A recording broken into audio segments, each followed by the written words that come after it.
Good morning, good afternoon, and good evening. On the behalf of Nepal Institute of International Cooperation and Engagement, it gives me immense pleasure to extend a warm welcome to our distinguished chair, our fellow scholars, and participants who have joined us through this Zoom meeting and are watching us live on the YouTube.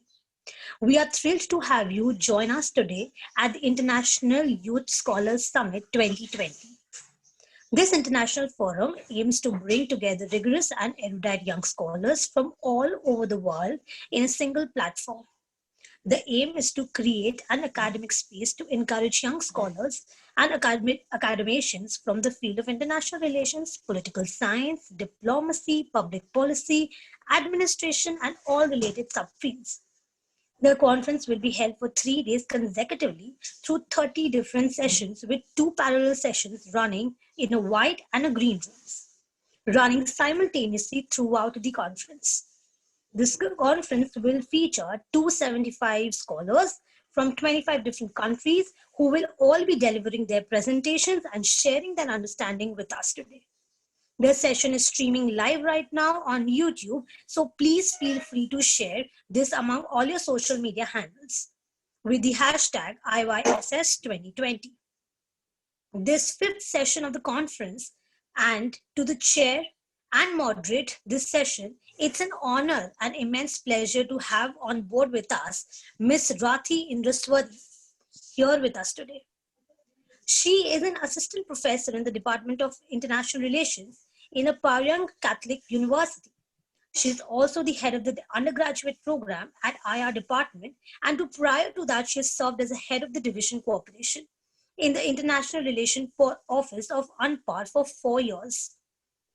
Ms. Rathi Induswari is an avid advocate of soft power potential in progressing towards the realization of regional building projects.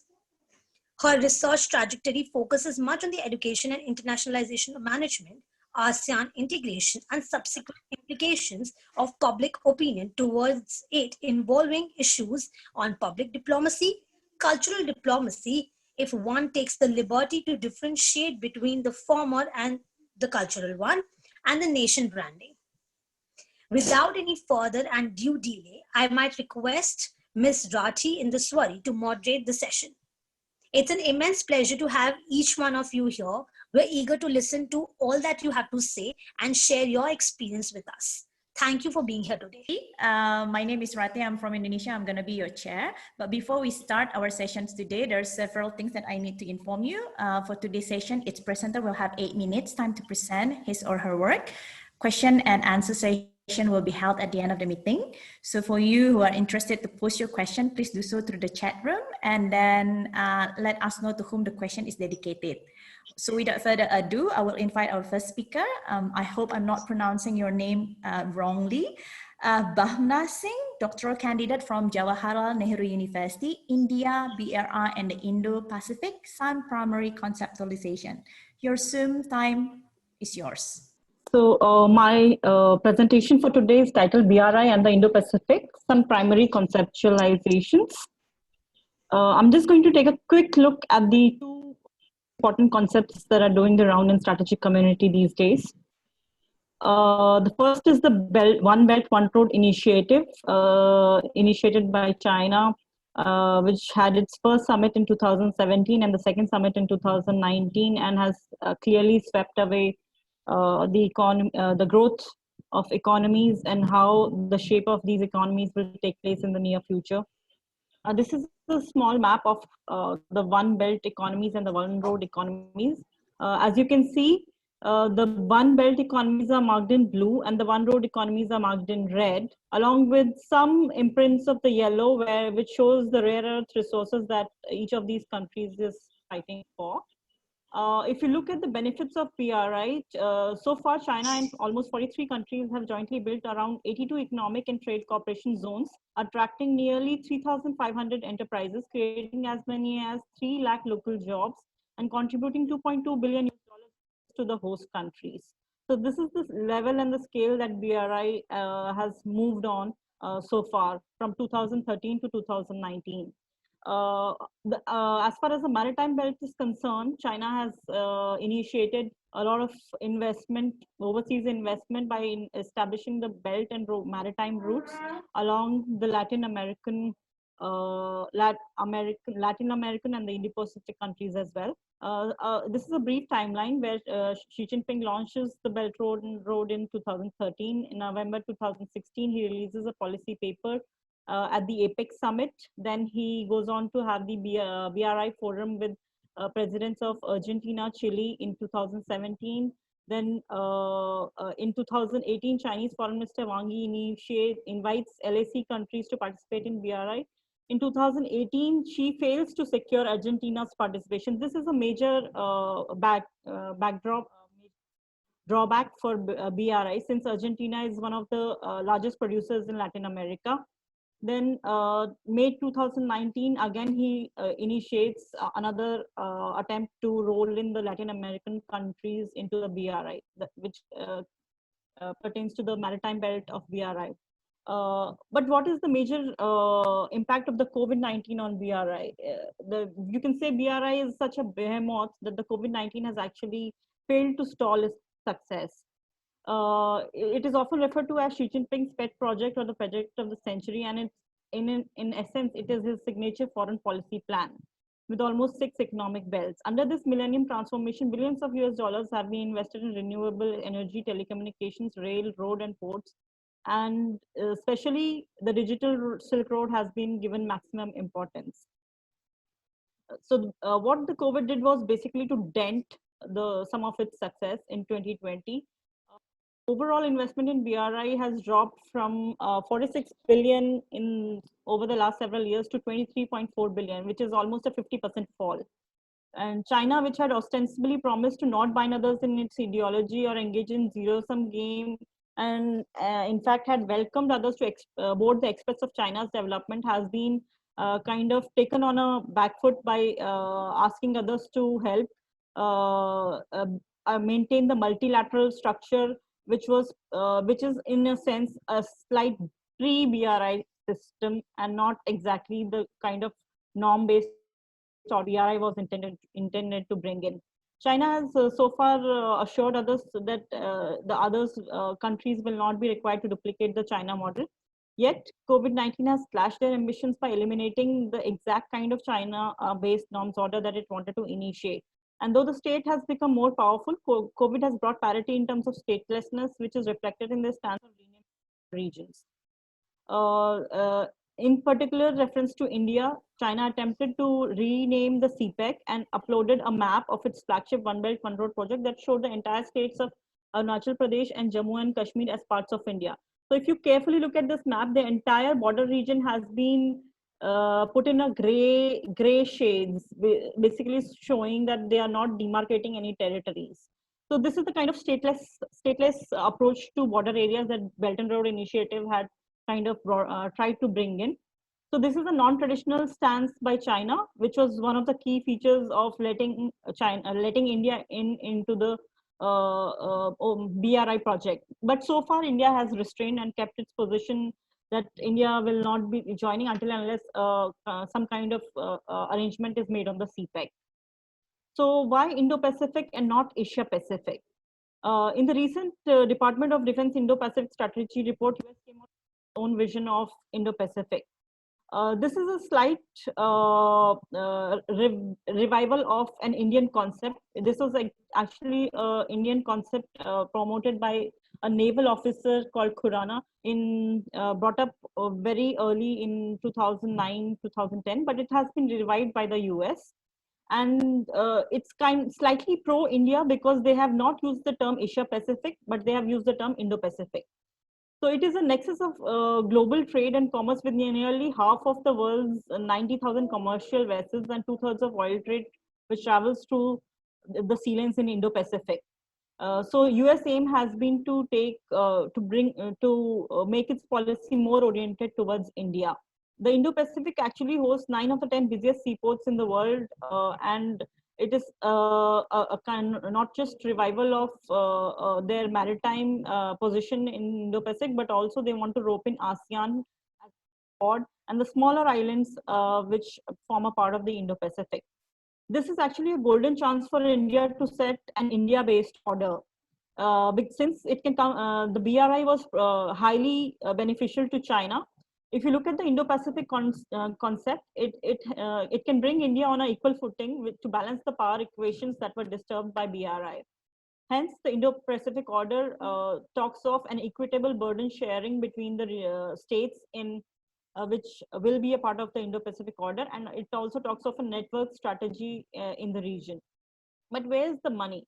Whenever you talk of BRI, the most famous phrase is China has a lot of money to throw, so it can indulge in a huge project like BRI. But this does not mean that we should underestimate India or underestimate our own capacity in terms of bringing around an Indo-Pacific order. India, with its impressive growth trajectory over the last decade, has been perceived mostly by other countries as well as the US as having the potential economically to to act at least as a key regional counterpoise to China in the regional construct. So in that sense, we do have the capacity to not challenge, but to simply counterpoise and not let our own national interests be undermined by what China has done with BRI. Recently, India brought out the boycott China strategy since there have been certain modern tensions with China. To my mind, it was not a very good strategy, but since it reduces the advantage complementarity, which was one of the basic essence of the Belt and Road Initiative. So this is again an anti-BRI stand that India has taken. I do not completely support it, but this is one of the government policies that has been taken. Again, Atmanirbhar Bharat, according to my view, it's a little too old school a policy and not one of India's best bet. Because when you're talking about multilateralism, when you're talking about dependence on other countries, the need of the hour is to build networks where you can take advantage from each other's strengths and not just rely on the old policy of non-alignment. The challenges and the disadvantage that India might face. Nationalists but not communists. Where does the model crash? Basically, when you compare between India and China, the Chinese state always says we have the mechanism to kind of bring up the resources all by ourselves, and because we have a communist system. As far as India is concerned, you can clearly see that we do not have a communist authoritarian regime will be able to take on the resources of the state, but we do have a very nationalistic vision, and thereby the Prime Minister, the other political leaders, to hold on to the economic model and the democratic model that India has always endorsed. If we were to emulate what the communists have done, I'm sure it would not play to India's advantage, and we do not have the same strengths that the communist states have. Traditionally, expansionist powers always need to assert and claim bigger roles than just self-sufficiency. So if India really wants to see itself as a great power in future, the obstacle that we face in terms of just simply non-alignment, that is something we should really do away with, and we should rather invoke the Quad Gauntlet. Under this mechanism, we would have this, strong support from Japan, Australia, US, and India would do well under this mechanism. Indo-Pacific neither free nor open, because it cannot be a free ride for any of the other states which do not come under the Indo-Pacific structure. Ma'am, So, I would like to remind you that your time actually has passed. Kindly conclude it. Just concluding. The US strategy on Indo-Pacific has been in its report that was released in 2019. The concept has been a part of US policy. It is an extension of US pivot to Asia and describes China as a strategic competitor because it is a revisionist power. So the US has extended its support to India and Japan, and Germany has also done the same. Resurrecting a viable Indo-Pacific order would then mean that India will not have to play a subdued role under the BRI. It will use its multilateral relationship to its own advantage.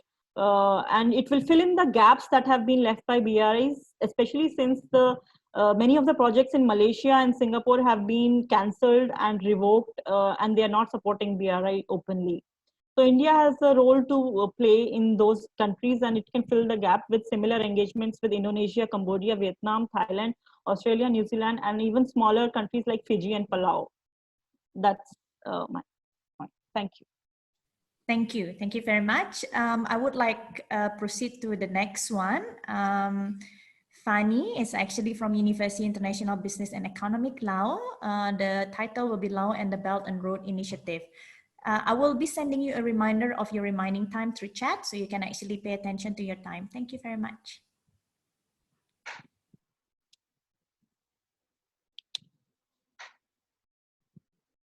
I think Vanny has some technical issues. All right, shall we move into the next one? Yes. Raunap Singh Khatri, Yanqing Academy of Peking University, with the title Assessing China's Effort during Debt, Sustainability for the Belt and Road Initiative Project. Raunap? Yes, right. Can you hear me? Yes. Am I audible? Yes. Okay. Just a minute. I'll try to share my screen. Yes, we can see your screen as well. Is my, yeah. Yeah. Okay. Okay. I'll set a reminder for myself as well so that I don't go past time. Right. So thank you so much, NIICE, and thank you so much, Wade, for the introduction. I'll talk about assessing China's efforts on debt sustainability for the Belt and Road projects.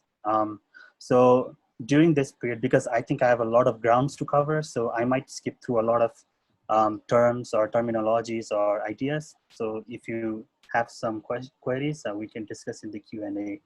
Very briefly, I will skim the previous presenter mentioned a lot about Belt and Road, so I'll just put in brief about the initiative. If you look at this graph, the recent graph by the International Institute of Green Finance, you find that the BRI investments have seen a steady growth over the last 5 years from its inception in 2013. But since 2018, it has sort of declined in its level of investment. And not just in Belt and Road countries, but even in the non-BRI countries. The easy guess is the US-China trade war, which since its 2017 has seen a very steady decline in the investments. So on the one hand, you have the Chinese investments in the Belt and Road countries, despite its steady growth of 7.2% every year, has recently seen a downward trend. And on the other hand, what you have is China itself is a huge economy. It has more than $3 trillion of US reserves. It has the highest household savings rate in the world. It still has more capacity to invest in other countries. But compared to its relative size and economy, it is not investing in other countries that we might have expected. So the question comes, what might be one of the reasons where these trends, we are seeing these trends in the Chinese investment in overseas? And one of the reasons I'll talk about is the issue of debt in Belt and Road investment. Now, let me go with the presumption first that the Belt and Road might not make significant debt problems in the BRI participating countries. Now, this argument I could formulate based on what ADB, Asian Development Bank, have said that Asian countries need $1.7 trillion every year in infrastructure investment. But if you look at the Belt and Road investment, they are basically investing only around $80 billion in 2019 alone. So there's a huge gap between what is the level of investment required and what the Belt and Road is investing. And if you take the cumulative, the BRI investment is basically less than 1% of the GDP across the BRI countries. So we could argue in that way that the level of depth of BRI in these countries is significantly lower. Now, if I take some examples of specific countries, if you look at Sri Lanka, which is one of the big controversial projects of BRI, the Chinese investments account for only 10% of the Sri Lankan foreign debt. with 61% of being under the concessional terms, right? So, and also if you look at countries in Africa like Burundi or South Sudan, they have very relatively low risk of debt. And if you look at countries like Ethiopia, yes, the Chinese investment have a huge portion of the debt, but Ethiopia also borrows from other multilateral institutions like the World Bank, the Middle East, and the African Bank. So their portion of the debt is much higher compared to that of China. So if you take this approach that the BRI is not significantly making debt problems, what are the causes or what are the reasons that it's become such a controversial issue in the world in terms of Chinese investment overseas? So one is the criticisms of the debt trap diplomacy, which I think I don't have to state too much. And the another is the Chinese ad hoc debt relief process. So you know that the Chinese investments, there are multiple stakeholders involved in Chinese investment. You have the 4 Chinese state-owned policy banks, you have the SOEs, you have the Chinese MOFCOM Ministry of Finance, and of course the Ministry of Foreign Affairs. And you have so much different stakeholders. And on top of that, China does not release adequately on the process of lending towards other countries. This has been 2 large criticisms of its investment overseas. So I will quickly talk about what is China doing to maintain the debt sustainability amidst a large criticism. So in 2019 on April, in the second Belt and Road Forum, China presented its own debt sustainability framework. It's called the DSF, to address the concerns of the debt sustainability for the low-income developing countries. Now, previously there is a debt sustainability framework by the World Bank and the IMF, and the Chinese debt sustainability framework is very similar to what the World Bank and the IMF have, except that there is one crucial difference, which is the debt stress. Now, if a country has a very high level of debt compared to its GDP, the World Bank and IMF would say, look, your country has a very high debt. You should stop giving the non-concessional funds, and you should put a limit to how many grants or loans that you can provide to these countries. But in case of China, China's debt sustainability framework, they do not see countries' debt to GDP ratio as a problem. They only see the project sustainability. So it's more at the project level than at the country level. If the project is sustainable, even though a country has high risk of debt overall, then the Chinese lending agencies would say, okay, I think it's good to go ahead. So that is I think one crucial difference between these two. But there is a problem with the debt sustainability framework that China has, that even with the DSF, there is very little or no mention of the Chinese lending terms. So Chinese banks or SOEs, they could charge any interest rate under the concessional terms as they would see fit, because the DSF does not mention any of these terms. And second is that it's voluntary. So it's not, like a strict principle forwarded by the Ministry of Finance, but it's voluntary. Lending agencies, they could apply this framework if they want, or they could not. So they have not really specified yet. So that's the recent approach of China towards the debt sustainability. And what's happening in the current COVID-19 crisis? So now we know that the BRI investment is, under a lot of scrutiny at the present moment due to the coronavirus. Chinese engineers who left to China in the Spring Festival, they are not able to return to the countries of operation. And as a result, a lot of projects are under stint. So the G20 countries, including China, they came under the G20 DSSI, which is the Debt Suspension Initiative, which allows the eligible countries to freeze their bilateral loan repayment until the end of the year. Now, we need to understand that China is the largest creditor among the G20 countries. So it's inevitable that a lot of burden is going to fall on China on how it can maintain the debt repayment of the host countries. And in that same regard, President Xi Jinping pledged to write off all the zero interest loans owed to China by African countries that are due this year, which was promulgated as a very great initiative by the Chinese government. But we should also understand that the zero interest loan makes up only less than 5% of the total Chinese lending to Africa. So, despite the initiative, there are 95% of the loans that have yet to be, yet to become under the debt suspension initiative. And it's going to become a huge challenge for China on how it will do so.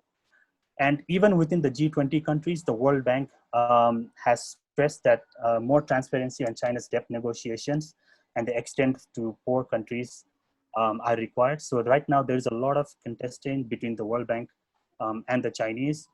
China has agreed on debt repayment of 27 countries, but it has not released any clauses as to what that method of repayment is and what the clauses are. So there's a huge issue with the World Bank. I will quickly jump on now to the conclusion. Now, the conclusion is that the issue of debt sustainability is a huge challenge for the Belt and Road in particular. Surely the BRI has a lot of incorporations in terms of geopolitical challenges, people-to-people diplomacy, but the Belt and Road is an infrastructure investment corporation, right? So China is investing a lot. And if infrastructure is the engine, then the debt sustainability is like the heart of the initiative, and it's a huge challenge. In terms of debt sustainability framework, the coming years will see if the DSF becomes a firm commitment to all Chinese lending agencies. It's still voluntary in nature, so we are yet to see how it will work out. And in regards to the G20 debt relief, 70% of the G20 debt suspension initiative falls to China. And the amount is expected to rise by US $10.51 billion if nothing happens this year. So there's going to be a significant burden to the Chinese investment and cooperation. And lastly, the BRI itself is an economic soft power where countries are lured into its massive infrastructure spending. To maintain the longevity of the Belt and Road, it has to stress highly on the ensuring the debt sustainability and relief. Thank you so much. Thank you. Thank you for your time management as well, Raunap. So I'm going to continue to the next speaker for the sessions, Dr. Rama Brahman Falore from Yogi Yamana University, India. And he's going to talk about material science and technology of ancient Silk Road, its development and durability. Yes, okay. Good afternoon, sir and madam. Today I am the honor to presentations in this meeting. I'm Vani Kingsda. I'm from Laos. Today I will talk about my case study. My case study is Laos and Belt and Road Initiative. Yes.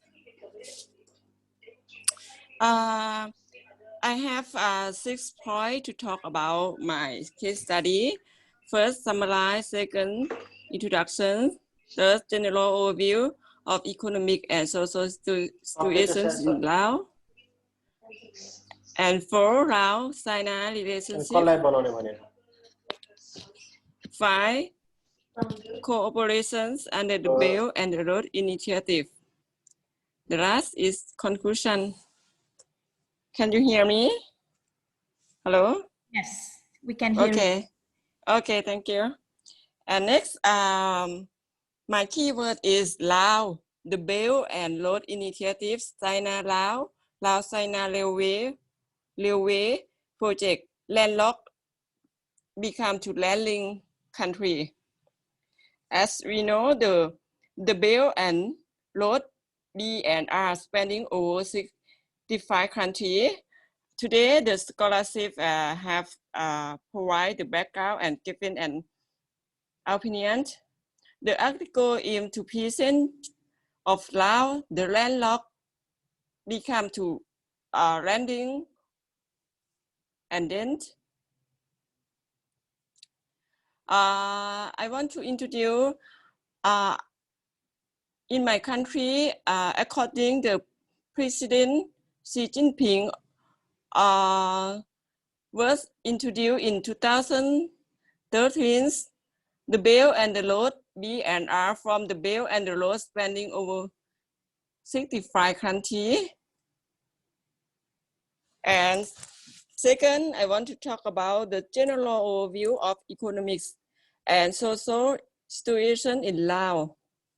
Lao People Democratic Republic gained its independence on the 2nd December 1975. Laos is a landlocked country which in area 236,800 square kilometers. My country has a population about 6.5 million people who live in 18 provinces, with the most people, more than 50% still living in rural area. And the third, I want to talk about China and Laos relationship. Laos has always upheld its foreign relations and a parity with two distant socialist countries, namely China and Vietnam. Before our country dependent of Laos in 1975, our relationship between Laos and China from under framework of support and assistance. In early 2000s, our relationship is fruitful between the two countries. And then I want to talk about our corporations and the Belt and the Road Initiative about Laos and China. Until recently, in 2011, China agreed to assist Laos in poverty reduction, economy development, trade, and agriculture by pledging to build high-speed railways in Laos by 2016. After the Chinese Prime Minister Mr. Li Keqiang and Lao leader decided to connect China and Belt and Road Initiative project together. The Chinese side were to assist Laos in the formulation of the special economy development plan and continue to support within its capacity for sustainable economy and social development in my country. And I want to talk about my conclusions from the Lao perspective. The cooperation with China under the BRI has an impact politically, economically, socially, and technology on Laos. There is also a considerable investment potential between our two countries in agriculture, infrastructure, mechanism, emerging, tourism, and many more politically. It seems a win-win cooperation for both sides, since Laos assumes that there will be more gain that's lost. That losses from this cooperation, I think, is the good from my country, because my country is landlocked country. Yes, okay, and thank you so much. Yes, thank you, madam. Thank you, Fanny, Yes. for your presentation. Yes, yes. Dr. Pramod, is Dr. Brahman in here already? Let me check. He has just joined, so maybe we should move to next. Okay. They have just joined. So the next one, I will be inviting Sachin Kumar from Shushan. Sachin is also absent. He's not. I think Vijay Kumar is also not there. Maybe we should move to Asthana. Okay. So Asta Binsani, PhD candidate from Banaras Hindu University, India, with the title China's BRI in South Asia, Impact of Local and Regional Factor. Am I audible, ma'am? Yes. Yeah. Good afternoon, everyone. And firstly, I would like to thank NICE Nepal for giving me this platform to speak today. Today, I'm going to talk about the Belt and Road Initiative in South Asia. So while there has been a lot of literature which primarily focuses on the geopolitical and geoeconomic implications and motivations of the initiative, in my view, the role of local factors and regional dynamics and their interaction, this aspect has been largely neglected. So today I want to address this, and for this purpose I'll be using some slides. So China's Belt and Road Initiative in South Asia, interplay of local and regional factors. So first I would like to give a to give a brief introduction of the initiative. So the Belt and Road Initiative is a set of initiatives which are aimed at connectivity, development and infrastructure. And they aim to link China to Asia, Europe and Africa. So in September 2013, Chinese President Xi Jinping, he visited Kazakhstan and he announced the Silk Road Economic Belt, which is the continental component of the initiative. A month later, in October 2013, he visited Indonesia, where he announced the proposal for the 21st Century Maritime Silk Road, which is the maritime component of the initiative. And since then, it has become the centerpiece of China's economic, foreign, and security policies. So South Asia is central to BRI due to its geostrategic location. And there are a lot of debates that have mainly focused on geopolitical and geo-economic implications and motivations of the initiative. And some scholars have also argued that it is driven by China's domestic economic compulsions, and it has nothing to do with geopolitics or geoeconomics. So, but then obviously, geopolitics and geoeconomics is a significant aspect. However, I feel that local political, economic, and environmental factors, they interact with regional dynamics in South Asia to shape the initiative, and they actually, shape the contours of the initiative. So this is an attempt to analyze the interplay of local and regional factors to study the initiative in South Asia. So coming to the local political factors, domestic political dynamics of participating countries has the potential to hamper the implementation of projects. And here I would like to give two examples. One is the China-Pakistan Economic Corridor, which is CPEC, and it links China's province of Xinjiang to border port in Balochistan. So the portion of CPEC in Balochistan has come under deadly attacks by Baloch insurgents, which raises the costs and risks of the initiative or of the project. And most projects in Sri Lanka were halted in 2015 with coming to power of Shiv Sena Wickremesinghe government, and they were only resumed later after making certain changes. So you can see how local political factors have an impact. Now, coming to the local economic factors again play a crucial role in shaping the approach of the recipient states. So most of these countries from South Asia, they've participated and embraced the initiative because they suffer from poor infrastructure. However, the ability of these countries to repay the loans, it raises concerns. And it raises concerns about debt sustainability, and it has also raised concerns about something that has come to be termed as debt trap diplomacy, with Sri Lanka emerging as its poster boy, because it had to actually sort of lease its humble to a Chinese state-owned firm for 99 years when the government couldn't repay the loan. There have also been fears about loss of livelihood. We can see local fishermen have protested in Pakistan, again in Gwadar, in Balochistan, following the beginning of construction work of East Bay Expressway. Local environmental factors have also largely been ignored. Environmental damage, it has wider impacts on local society, and it can also have economic and political implications. And it can lead to, and it has actually led to opposition from local communities and political groups in certain countries. Where you see, one example could be the Colombo Port City project, which was briefly halted due to local pressure, citing environmental concerns. Yeah. Coming to regional dynamics, they shape strategic choices of smaller countries vis-a-vis strategic competition which is underway in the region between India, which is the dominant power in the region, has decided not to participate in the initiative.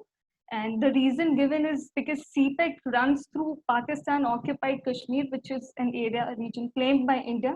And then therefore there are issues of concerns regarding sovereignty.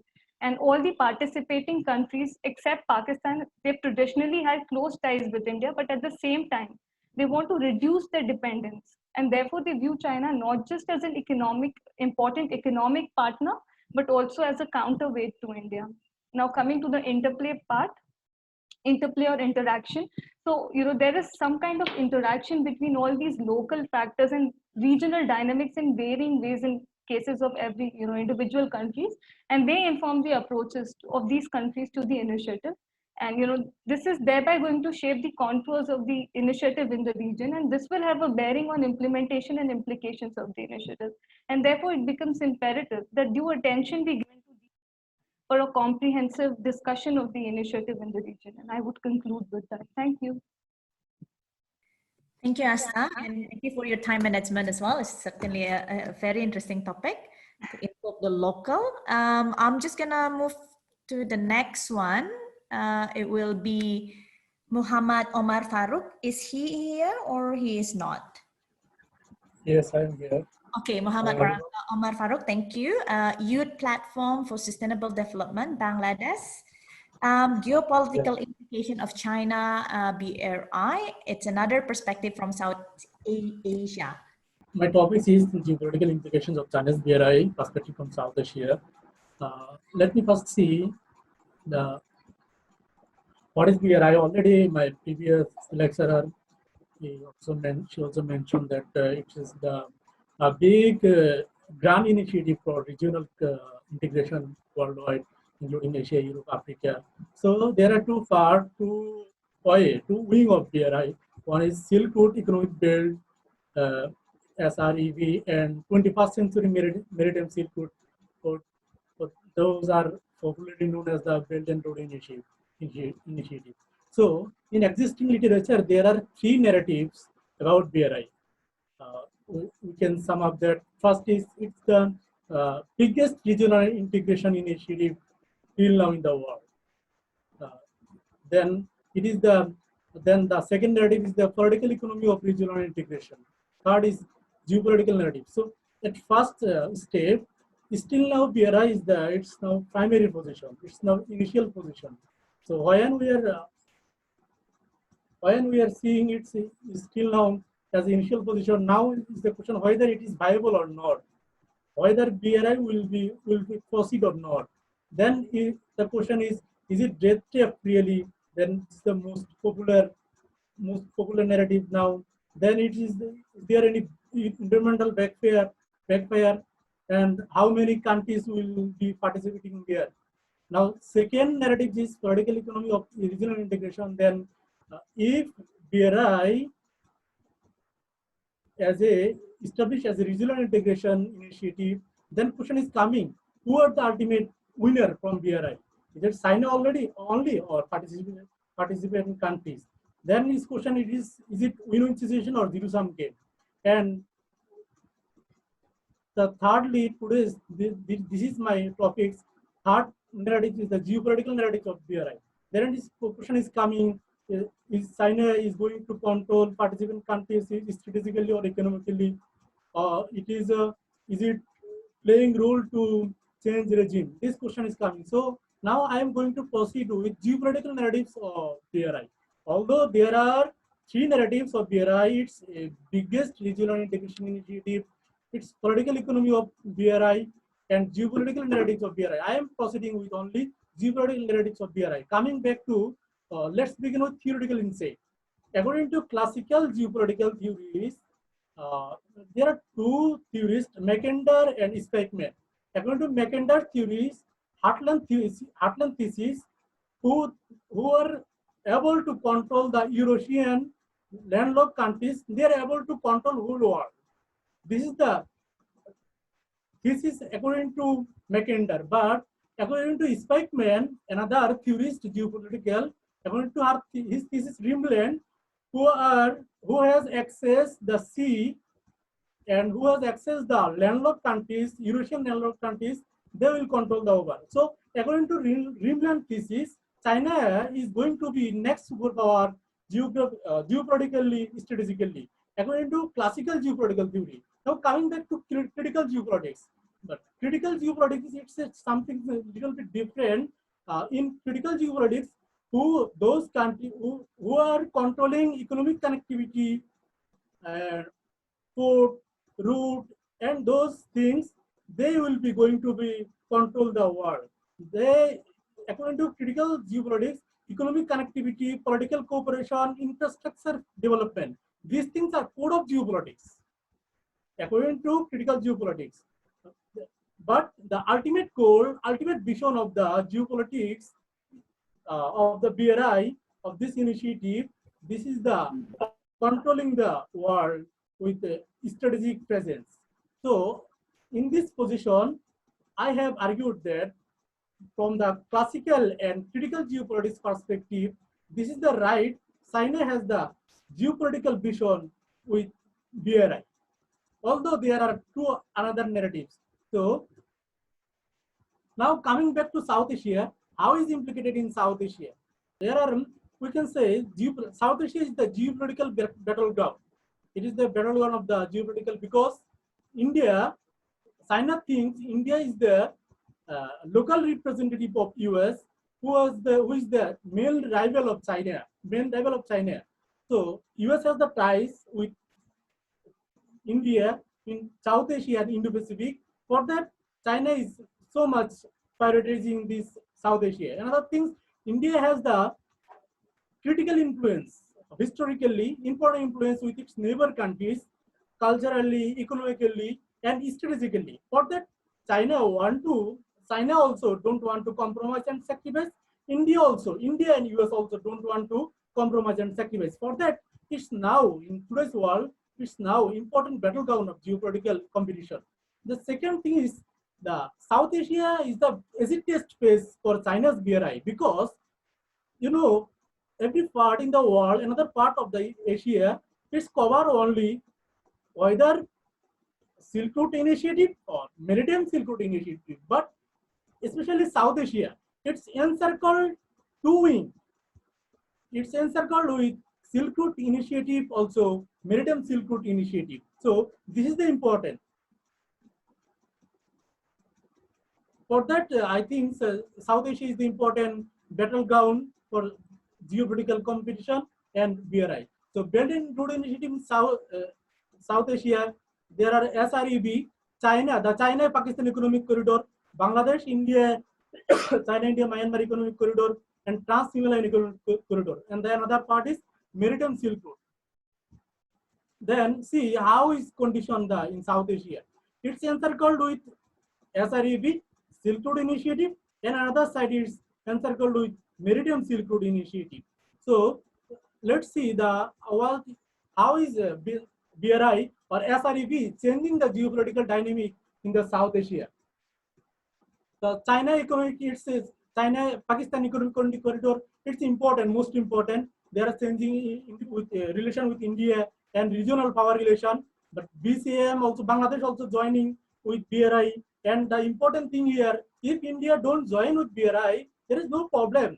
BRI will move the final destination. They will join with Chittagong Airport. Then Trans-Himalayan Economic Corridor. It's calling it's a handshake across the Himalayas. It's calling handshake across the Himalayas. It's important. Listen, let's see Nepal. Recently, Nepal is going to be straightforward about their territorial claim. It's because of geopolitical dynamics changing in South Asia. Let's say geopolitical implications of MSR, which is covering Sri Lanka and Maldives. Although they have important ties with security arrangements, security cooperation with India, but still they are joining with BRI. Already, China invested huge in Maldives and Sri Lanka. You know that death trap also happening in Sri Lanka, but still now they're loving BRI. So now critical part, coming back to critical perspective, although we are thinking that geopolitical narrative is changing in South Asia because of BRI, but the critical perspective says only CPEC is working finally to change the geopolitical dynamic in South Asia. Only China-Pakistan Economic Corridor changing the situation of South Asia. But another small states in South Asia like Bangladesh, Nepal, Sri Lanka, Maldives, they're not really changing. They're playing the balancing strategy with India and China. They're facing the till now for last decades, for more decades from the history, they have the only ties with India. Now sometimes they are upset because of some things happening. So now they are choosing the China also alternative option, but they will not leave India. Their already Bangladeshi foreign minister says they have relation with India, it's relation of blood, but they have relation with China, it's relation of economic. So it's the balancing strategy. Another thing is small state realist. South Asian small state are they are realist. They are trying to get from China what they are not getting from India. That's the policy of small state. So really, they are not changing the hues of geopolitical dynamics in South Asia. Small states will enjoy will remaining with India because of security cooperation, because of geographical proximity, and will also join with BRI because of economic factor. And India is the factor for South Asian countries. They can't deny. India is the factor because of geographically, historically, culturally, economically, because of historical, civilizational matter here. This is the critical perspective. So we can say that finally, although BRI is trying to change the geographical narrative of South Asia, only CPC is the true on this perspective. But another small states, they are playing balancing game, and China will not so much be prioritized be here because of with India they have the interest. So thank you everyone for listening me. Thank you. Thank you, Amar. We shall go back to the discussion later on. I'm just going to invite the last speaker for today's session, Dr. Rama Brahmam, Yogi Vena University, India, Material Science and Technology of Ancient Silk Road. Doctor, are you here?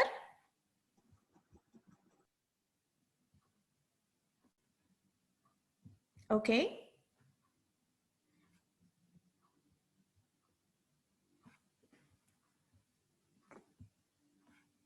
Dr. Rama Brahman. Can anyone hear me?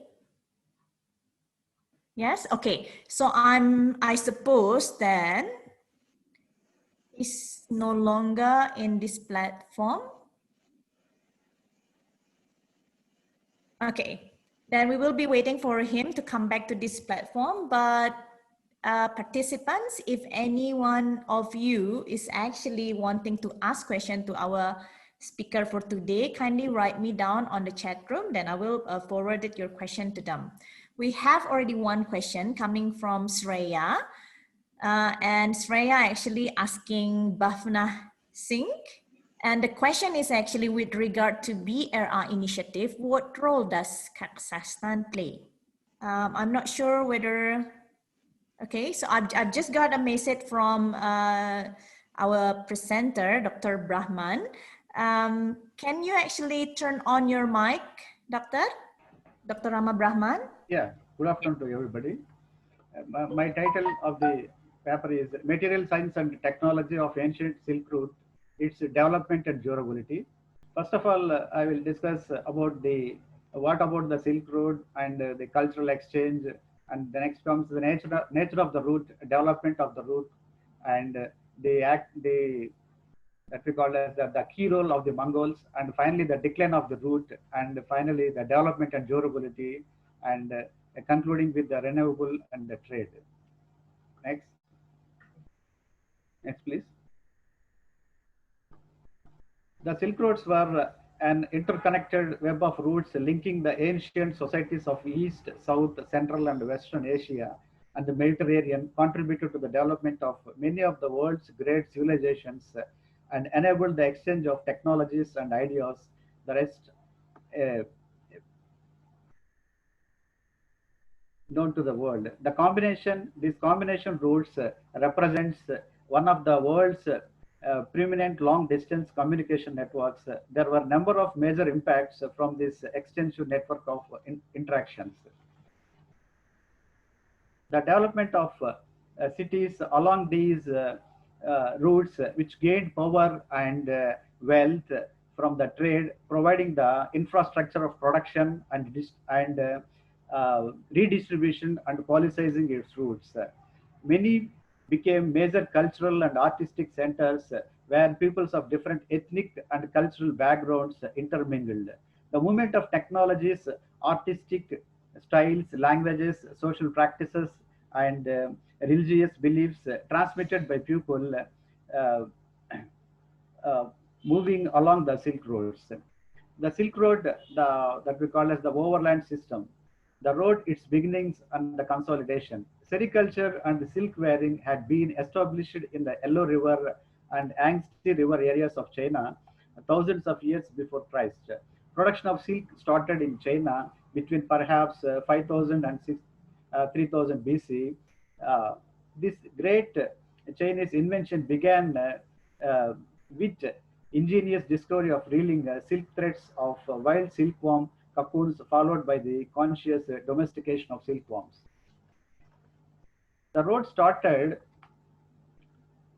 out from the capital city of China, Chang'an, now Xi'an, and crossed into the newly acquired northwest frontier of China. Beyond the sphere of Chinese influence, the route continued on westward through the elaborate trading networks of the other major Eurasian civilization zones. Under the control of the Kushanas in Central Asia, the Parthians in Persia, and the Roman Empire in Europe.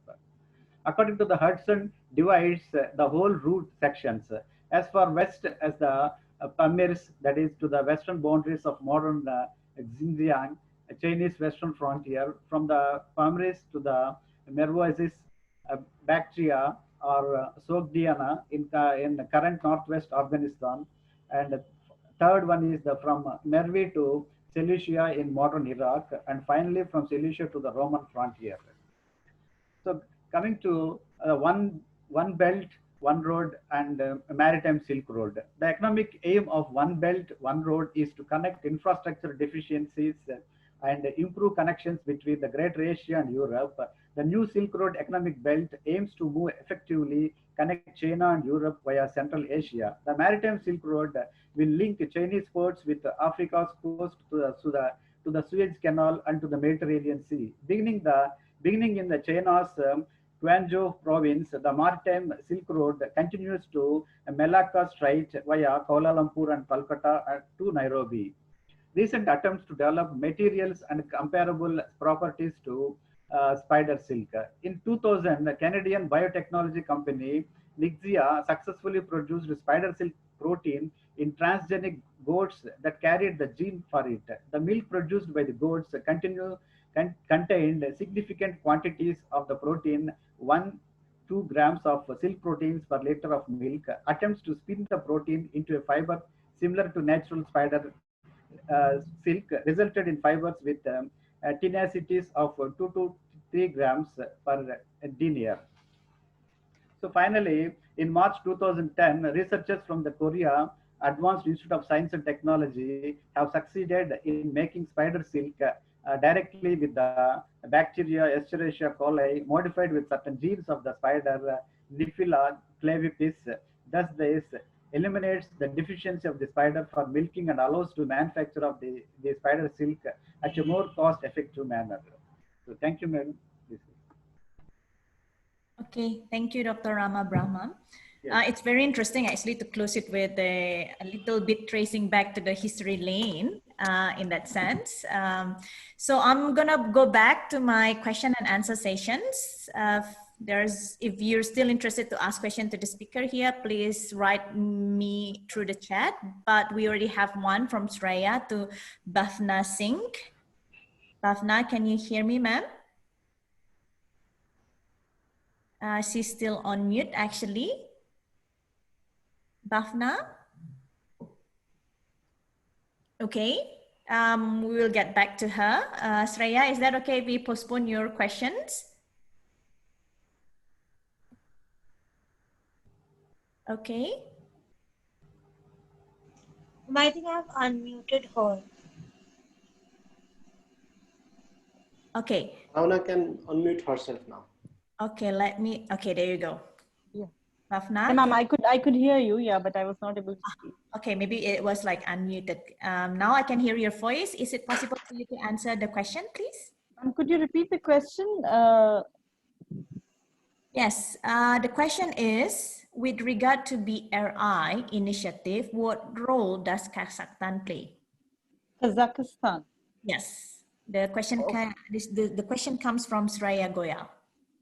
I think Kazakhstan has a very important role to play because it's one of the prominent Central Asian countries through which the BRI belt, the road initiative is connected from Xinjiang to Kazakhstan and then onwards to the Eurasian economic EER, the economic Eurasian region. So in that sense, it makes a connecting link between China and Russia's interest in the region. Secondly, it is also slightly disadvantageous for Kazakhstan also because it becomes one of the most prominent regions where there's a power play between China and Russia. So Kazakhstan has to balance the interests of both these greater powers. In which case it can benefit from the BRI projects only when Russia is willing to kind of tacitly allow China to bring up those projects in Kazakhstan. So otherwise it becomes slightly undermined by the power of these two big powers in the Kazakhstan region. So, as far as its own independent policy is concerned, I think Kazakhstan bends slightly more towards China. That is because of the reason of the linguistic and cultural linkages to the traditional Uyghurs in Xinjiang. So, because of these ethnic bonds, Kazakhstan tends to tilt slightly towards China. I have another question. If there's a further question or clarification, please contact me so then I can moderate it again. But then another question come from YouTube because this webinar is actually live on YouTube as well. And I think this question is dedicated to Raunab because the question is related to debt trap. Yes, I'm just going to read it for you. BRI is often stated as a debt trap while China provides loan at a cheaper rate. What is the solution for developing countries while ADB or bank or countries do not provide loan at cheaper rate? Yeah, so I think through my presentation, what I stated was that if you look at on a macro level, the BRI is not going to make a significant impact on the debt of countries. And yes, there are some specific countries like Djibouti, Angola, and like a lot of the discourses on Sri Lanka in particular in terms of the narrative of the debt trap diplomacy. And I think this narrative is, if you look at on a macro level, I think that it's widely like criticized based on some generic specific countries that China has a large debt on. So in terms of like providing loan at I need more. Okay. Yes. And of cases, President Xi offered to cut the interest rate of countries in Africa. The zero interest rate only accounts for 5% of the investments. So there are cases where there are a lot, the interest rate are much higher.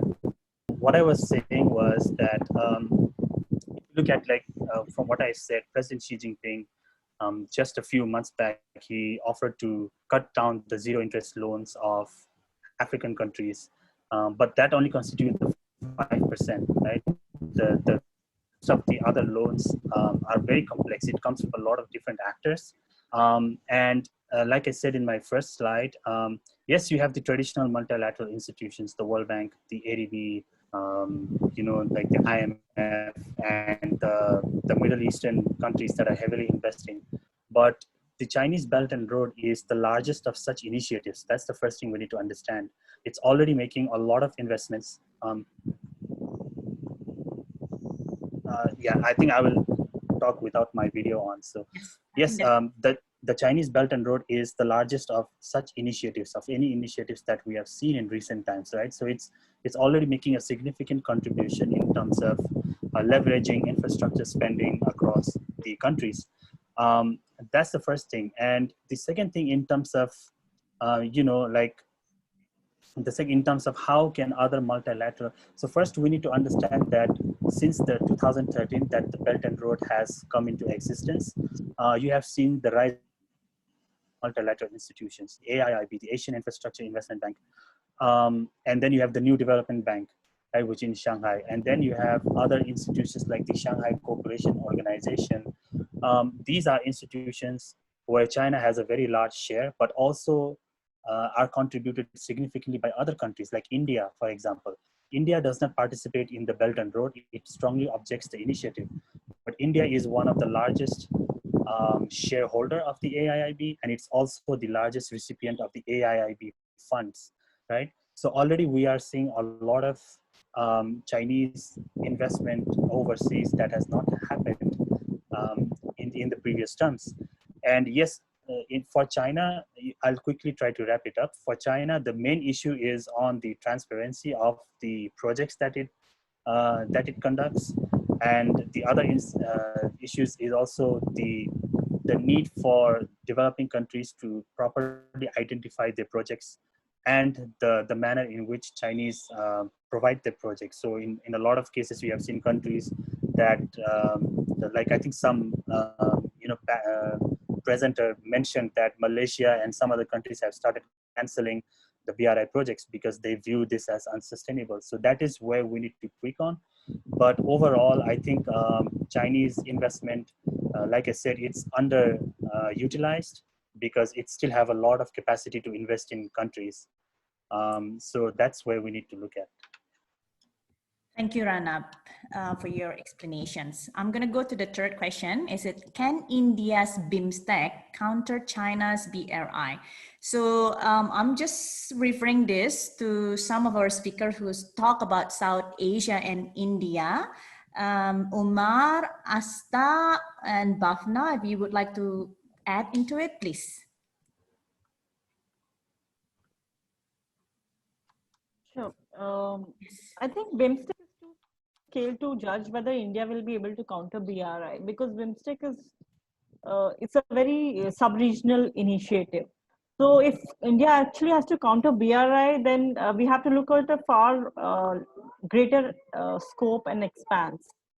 So BIMSTEC would just be a tiny part of the entire strategy that India would utilize to, if not completely oppose, but at least balance BRI. Okay, thank you. Asta or Umar, would you like to add balance or not balance? I completely agree with Bhavna, because given the sheer scale of the Belt and Road Initiative, I think BRI would not be an effective counter. Like, you have to do much more to counter BRI. Okay, yeah. So I think that's what I'd like to add. Okay, thank you. Umar, would you share the view with these ladies here, or do you have another interesting or different view on it? Is he here? Yes. Umar? All right. So I think he's unable to answer that. So I'm just going to continue to the fourth questions to Dr. Rama Brahman. Doctor, are you here? Yes. The question is, yes, how is China ready to combat with the spread diseases like measles, smallpox that might spread because of the Silk Road? Hello? Hello, yes? Yeah. Yeah, we can hear you. Question, please, again. The question This is Omar. Actually, Dr. Rama Brahman got disconnected. There are lots of unstable internet. Hello? Hello? Hello, who am I speaking to? Is it Omar or Dr. Brahman? This is Rama Brahman. Yes. The question for you is actually, how is China ready to combat with the spread diseases like measles, smallpox that might spread because of the Silk Road? No. Actually, that is some people assume that not to the Silk Road. Now that we call as that according to the technology. So the misuse of the science and technology, some things are badly happened in the present scenario. So this is not related to any Silk Road. Yeah. So that is my your comment towards it. Yeah, okay. Yeah. Then I'm just gonna go to the next one. The last question is coming from Sreya again. Can you please shed some light with regard to human traffic issue due to this trade link? Maybe I can ask Omar or maybe Fanny if you have any experience or expertise on this issue to comment on it. No, I don't have comment. This is my first case study and introducing every PPT. Yes, thank you. Okay. Shall Yes. I go to the other speaker who would like to comment on this question? What is the correlation within human rights or human trafficking issues with the opening up of the BRI trade road? Bhavna, you want to say something? Last question actually from Binod Kanda. Almost all South Asian countries attracting toward BRI and somehow engage on it except India. Is it the time that India should examine her reluctance tendency towards BRI? So what your take on it? Why is it actually India is very reluctant to join BRI? And I'm just going to elaborate the question a little bit. Should India join in the future? I think this question can be answered by several of you. I'm just going to give the first opportunity to whoever would like to answer first. Bhavna, Asta, Umar? Sure. I would like to actually connect both the previous question and this question. Thank you. I think human trafficking is going to be a major non-traditional security issue that the states along the BRI countries would have to deal with, since it forms a part of the black economy that goes on in the trade sector. So human trafficking will actually be one of the major non-traditional security threats that the states involved in BRI will have to deal with. And this will have to be done largely under the UN security umbrella. And since most of the, as you see, even during the COVID pandemic, most of Chinese have been tested by the WHO standards, and the kind of mechanisms it has used, and whatever medical support and system that it could bring up at the exact particular moment when the pandemic struck, those have been judged by the WHO standards. So even human trafficking would have to be handled through the UN security umbrella. So that is one non-traditional security threat that most of these nations have to deal with. And India's reluctance to join BRI has largely to do with CPEC, because a huge portion of the territory that the Chinese are developing in Pakistan passes through the region which India has laid some claims on, and it does not support China's intervention in that particular region. So that is one of the major objections that India has. So which the Chinese did offer to kind of rename the CPEC project, and then we would change the nomenclature, or we would try and avoid certain sections of those land where India's involvement is there. But there was no clear demarcation as to how China could avoid that particular region and still make railways and roadways in Pakistan without touching that particular region. So that is in kind of in the lack of such a clear structure, India has restrained from committing to these infrastructure projects. Thank you, Bhavna. Yeah, it's very informative actually for me why actually India decided not to be part of it. I'm just gonna refer it to Asta, because maybe Asta has something to say with the local politics influencing this kind of decision. Yeah, can I come in? Yes, please. Yeah. So India's reluctance, when it comes to CPEC, and joining the CPEC had much to do with, like in the beginning, they said there were concerns about sovereignty because CPEC passed through POK and India was claiming it as its own territory, right? Yeah, and it will become very hard for India to, again, reconsider and think about joining it, because it is not just about sovereignty is one issue. The other issue I feel is India is very suspicious about what is China doing, like with China's engagement in the neighborhood. So that is another issue. And I think with border tensions now, it will become much more complicated. And, for India to reconsider joining the Belt and Road, so I don't see that happening. Yeah. Okay, thank you. We're actually almost at our time. We still have 2 minutes, but I think we cannot push further. Again, thank you very much actually for all the speakers. I myself got a lot of information considering that Indonesia is in a big infrastructure project as well. And then we have also what Asta said as a local politics and how we see China, mostly disagreement about it, but at the same time is actually we need the project. We need the infrastructure. So all of the speaker for today mentioned about the dilemma of BRI. Should we go? Should we not? Should we engage? And should we not engage?